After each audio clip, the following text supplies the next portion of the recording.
Guys, alam nyo ba na bumili talaga ako ng bagong version ng eMeet na dual camera yung features niya dahil gusto kong itong gamitin sa photo booth business ko.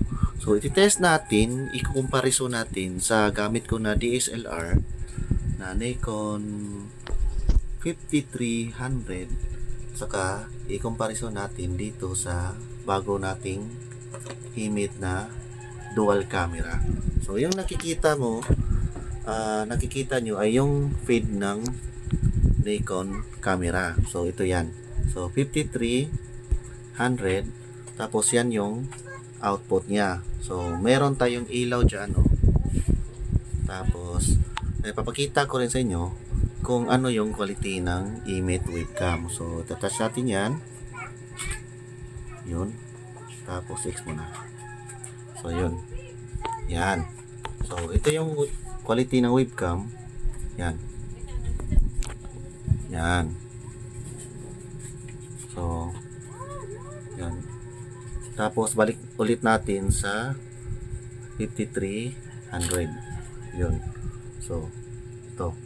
Yung 5300 ito.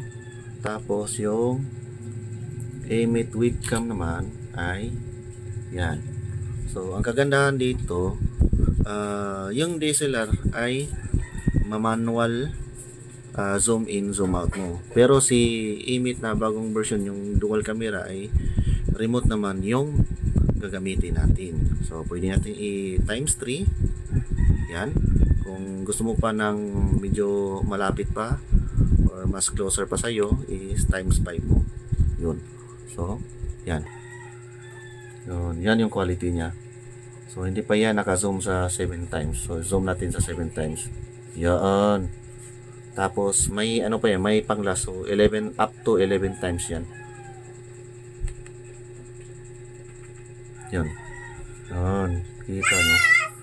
HD talaga yung eMeet na bagong version. Kaya napapabilib ako ng eMeet webcam na to eh. Ito lang.